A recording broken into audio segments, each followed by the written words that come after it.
চীনের ইউনান প্রদেশে এখন গ্রীষ্মকাল। মাথার উপর ঝুলছে পাকা টসটসে আম কিংবা কাঁঠাল। তাই গাছে গাছে এখন পাকা ফলের সমারোহ। আর এসব ফল ঘরে তুলতে এখন ব্যস্ততা পৌর কর্তৃপক্ষের।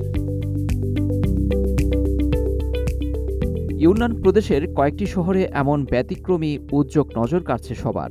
উপক্রান্তীয় আবহাওয়ার জন্য পরিচিত ইউনান নানা গ্রীষ্মমণ্ডলীয় ফলের আবাসস্থল। সেই বৈচিত্র্যকে কাজে লাগিয়ে শহরের সৌন্দর্য বর্ধনে লাগানো হয় আম, কাঁঠালের পাশাপাশি নারিকেল গাছও। ফলে শহরের সবুজায়ন যেমন বাড়ছে, তেমনি তৈরি হচ্ছে খাদ্যোপযোগী নগর সবুজ বেষ্টনী।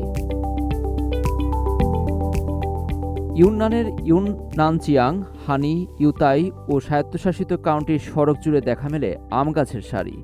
স্থানীয় জাতের এসব আম গাছের চারা রোপণের প্রায় ৩ বছর পর এখন ফল মিলছে। গাছগুলো সারা বছর সবুজ থাকে, রোগবালাই কম হয় এবং ফল হয় মিষ্টি স্বাদের। মজার ব্যাপার হচ্ছে, পৌর কর্তৃপক্ষ ফল সংগ্রহ করে বাসিন্দা ও পর্যটকের মধ্যে বিনামূল্যে বিতরণ করে দেয়।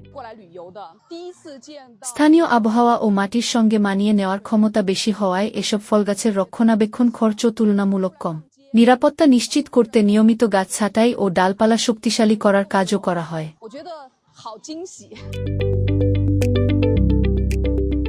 অন্যদিকে চিংহং শহরের অলিগলি ও সড়কে লাগানো হয়েছে কাঁঠাল ও নারিকেল গাছ। পথচারীরা হাঁটতে হাঁটতেই দেখতে পান ফল ভর্তি ডালপালা, যা শহরকে করে তুলছে আরও সবুজ। এমন সৌন্দর্য উপভোগ করছেন পর্যটকরাও।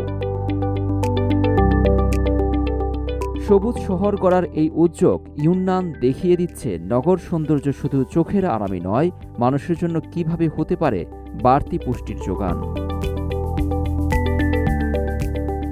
লুৎফর কবির, সিএমজি বাংলা।